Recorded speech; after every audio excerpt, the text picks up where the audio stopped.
इस एपिसोड की स्टार्टिंग में आइस एम्पर को दिखाया जाता है, जहाँ पे जो आइस एम्पर की आइस ड्रैगन है वो दोनों एल्डर के पीछे भागने लगती है। जहाँ पे आइस एम्पर की आइस ड्रैगन वो दोनों एल्डर को भगा भगा के मार रही थी। दोनों एल्डर भागने लगती है तो आइस एम्पर अपने आइस ड्रैगन के ऊपर उठ के उनके सामने आ जाती है और फिर आइस एम्पर हमें अपनी दोनों आइस ड्रैगन से उन्हें दोनों तरफ से घेर लेती है और फिर वो आइस ड्रैगन उन्हें चारों तरफ से जकड़ने लगती है। दोनों एल्डर इससे बचने के लिए अपने ऊपर एक शील्ड बना लेती है। ये देखते हैं आइस एम्पर अपने आइस ड्रैगन से उस शील्ड को तोड़ने लगती है। वो इस शील्ड को तोड़ पाता लेकिन जियान पीछे से आ जाती है और जियान उस शील्ड के ऊपर अटैक करती है, जिससे वो शील्ड वहीं पे टूट जाती है। इस सीन को सभी लोग शॉक होकर देखने लगते हैं और फिर जियान मिस्टिक और सेट का नाम लेते हैं और उन दोनों एल्डर के ऊपर अटैक करे जाती है और फिर जियान ऐसे कई बार अटैक करने के बाद उसे अपनी हैवी रूलर शॉट से एक अटैक मारते है, जिससे उस एल्डर की वहीं पे काम तमारा नीचे जाके गिरती है और फिर एक एल्डर जियान को पीछे से आने लगते। वो सोच रहे थे कि जियान को इधर मार ही देंगे पीछे से, लेकिन जियान अपने 3000 लाइटिंग मूवमेंट का यूज करते हुए उसके पीछे आ जाती है और उसके पीछे एक अटैक दे मारती है, जिससे वो एल्डर नीचे जाने लगते हैं, लेकिन जियान उसे वहीं पे रोक देती है। फिर एक हाथ से अपनी हेवी रूलर शॉट में अपने दुकी डालने लगते हैं, जिससे वो अटैक को उस एल्डर के ऊपर कर देते हैं, जिससे उस एल्डर भी वहीं पे मर जाती है। फिर जियान गुस्से में अपनी ऑरा को चारों तरफ रिलीज कर देती है, जिससे यूनियन भी इसे महसूस कर लेती है और कहने लगते हैं ऐसा कैसे हो सकती है। और फिर मिस्टिक लॉर्ड सेट के हॉल के अंदर दिखाता है, जहाँ पे एक एल्डर यूनशियन के सामने आती है और फिर कहने लगती है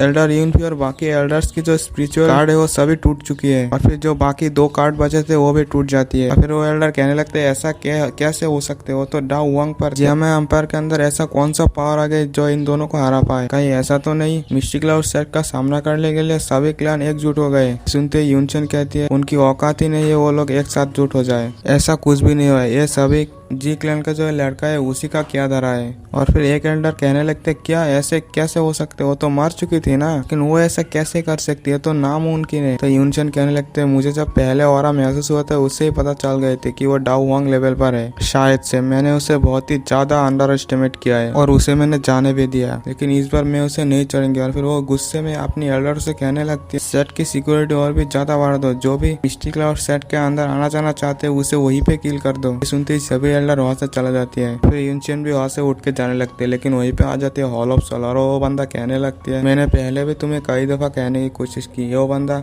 किसी से कम नहीं है, यहाँ तक कि उसने ब्लैक कॉर्नर रीजन के अंदर भी सर्वाइव कर पाया। अब मिस्टिक लॉर्ड सेट बहुत ही ज्यादा खतरे में है। फिर यूनशियन कहने लगती है इस बार मैं उसे नहीं छोड़ूंगा और उसे मौत से बदतर सजा दूंगी, जब तक मैं उसे पकड़ना लूं तब तक आप वेट करो। और फिर वो हॉल ऑफ सोल वाला कहने लगते है कि मुझे तुम्हारे और जियान की भी जो ही पंगा है मुझे इससे कोई मतलब नहीं है, मैंने सुना कि उस जियान के पास एल्केमी मास्टर याओ चैन की सोल है, इस वजह से तुम्हें उस याओ चैन की सोल को एक भी खरोच नहीं आना चाहिए। मैं उस मेडिसिन किंग से लड़ूंगी और तुम उस जियान को संभाल के रखना। तो यूनशन भी कहते हैं ठीक है तुम उससे संभालना, मैं जियान को संभालूंगी, मैं उसे इस बार अपने हाथ से जाने नहीं दूंगी। और फिर वो हॉल ऑफ सोल वाला बंदा कहने लगते है हमें हमारी एनिमी को इतने भी कम नहीं समझना चाहिए, इससे बहुत ही बड़ा प्रॉब्लम हो सकती है। और फिर फिर से हमें दोनों एल्डर को दिखाया जाता है, जहाँ पे एक एल्डर जियान से कुछ कहने वाले थे लेकिन वो कुछ भी नहीं कह पाती, वहीं पे जाती है। और फिर हमें जियान दिखाई से लिu किंग लिन चुया सभी को दिखाई जाती है। और फिर हमें कुछ मेंबर्स को दिखाया जाता है जो कि कह रही थी फाइनली हम लोग जीत गए। फिर जियान अपनी टीममेट्स को इशारा करते हुए आइस एम्पायर की ओर जाने लगते हैं और फिर आइस एम्पायर से कहती है कि आइस एम्पायर इन 3 सालों के लिए बहुत बहुत धन्यवाद। और फिर आइस एम्पायर कहती है तुम इन 3 सालों के अंदर इतना ज्यादा पावरफुल कैसे हो गए। फिर जियान कहते हैं छोड़ो इन सब को। और फिर वो अपनी स्पेस स्टोरेज रिंग से एक जेट बोट और निकलते हैं जिसके अंदर थी एक पिल। जैसे आइस एम्पायर उस पिल को देखते हुए बहुत ही ज्यादा इमोशनल हो जाती है। फिर जियान कहने लगते हैं इस लड़के ने आपसे जो वादा किया वो इस लड़का अभी तक उस वादे को नहीं भूला, ये लीजिए आपकी वो चीज। और फिर वो पिल आइस एम्पायर को देते हुए कहने लगते हैं ये पिल आपको पावर को फिर से डाउ वांग लेवल के पीक पर पहुंचा देगी। ये पकड़ते आइस एम्पायर बहुत ही ज्यादा खुश हो जाती है। और फिर जीली और जीडिंग को दिखाया जाता है, जहाँ पे आज की फाइट ए पे खत्म हो जाती है। और फिर सीन शिफ्ट होता है, हमें प्राइमर क्लैन के हॉल के अंदर की मीटिंग की सीन को दिखाया जाता है, जहाँ पे आइस एम्पायर सबसे कह रही थी कि एल्डर यूनचो और इंडो के मारने के बाद अभी मिस्टिक लॉर्ड सेट के अंदर अभी भी 3 डाउ वांग लेवल की वॉरियर है और कोई मिस्टीरियस सी पावर मिस्टिक लॉर्ड सेट की हेल्प कर रही है, शायद इसी वजह से मिस्टिक लॉर्ड सेट इतनी ज्यादा पावरफुल है। ये सुनती है जियान मन ही मन कहने लगते हो हॉल ऑफ सोल ही है। और फिर आइस एम्पायर फिर से कहने लगती है सबसे ज्यादा प्रॉब्लम की बात यही है कि यूनशन एक मजबूत दाव जोंग है, इस पावर से हम लोग मिस्टिक लॉर्ड सेट की सामना पूरी तरीके से नहीं कर सकते। उन लोगों की बातों में वहीं पे एंट्री मारती है क्वीन मेडुसा और जियान ड्रैगन गर्ल। जैसे वो दोनों वहाँ पे आती है, जियान को कुछ मेडिकल इंग्रेडिएंट्स की स्मेल आने लगती है और फिर वो जिया के पास जाते है, उसके हाथों से एक बॉक्स को पकड़ लेती है और फिर जियान से कहने लगती तुमने फिर से चोरी किया, अगर तुमने फिर से ऐसा कुछ किया तो मैं तुम्हें वापस भेज दूंगी। ये सुनती जियान भी बहुत ही ज्यादा डरने लगती है और फिर जियान ड्रैगन गर्ल जियान के हाथ पकड़ के क्यूट सा शक्ल बनाने लगती है और फिर जियान क्वीन मेडुसा से पूछती तो क्वीन मेडुसा कहने लगती है तुम जब फाइट कर रही थी तो मैंने जियान को घुमाने के लिए बाहर ले गई थी तो हमें यह मिल गया।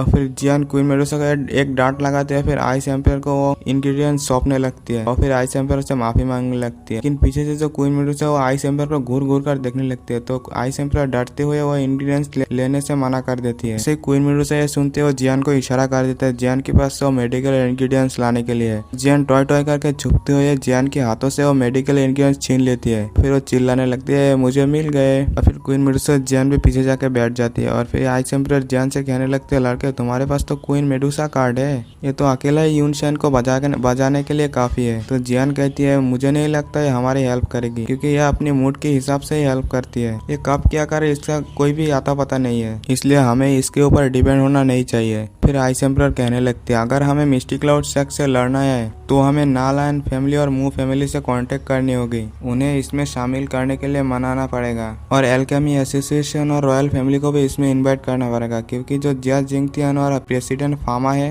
वो भी बहुत ही ज्यादा पावरफुल है, इसलिए जल्द से जल्द इन्हें कांटेक्ट करना चाहिए। अगर हमें मिस्टी क्लाउड सेक्स से लड़ना है, इनशेन से लड़ना है, अगर हमने एक साथ मिलकर काम किया तो हमारा जीतने के चांसेस बहुत ही ज्यादा हो सकती है। और फिर जीडिंग जियान से कहने लगते भाई अगर हमें मिस्टी क्लाउड सेक्स से लड़ना है तो हमें मिलकर काम करना चाहिए। फिर आइस एम्पायर जियान से पूछने लगते जियान तुम्हारा मिस्टी क्लाउड सेट के साथ कैसा पंगा है, तुम उनसे क्या करना चाहती हो। फिर जियान कहने लगते मैं मिस्टी क्लाउड सेट नामो निशान पूरी जियामा एम्पायर से मिटा देना चाहती हूँ। और ये एपिसोड यहीं पे खत्म हो जाती है। जिसने भी चैनल को सब्सक्राइब नहीं किया तो चैनल को सब्सक्राइब करना और वीडियो को भी लाइक कर देना ताकि मेरी नेक्स्ट वीडियो की नोटिफिकेशन जल्द से जल्द मिल सके आपको। मिलते हैं नेक्स्ट वीडियो में, बाय बाय।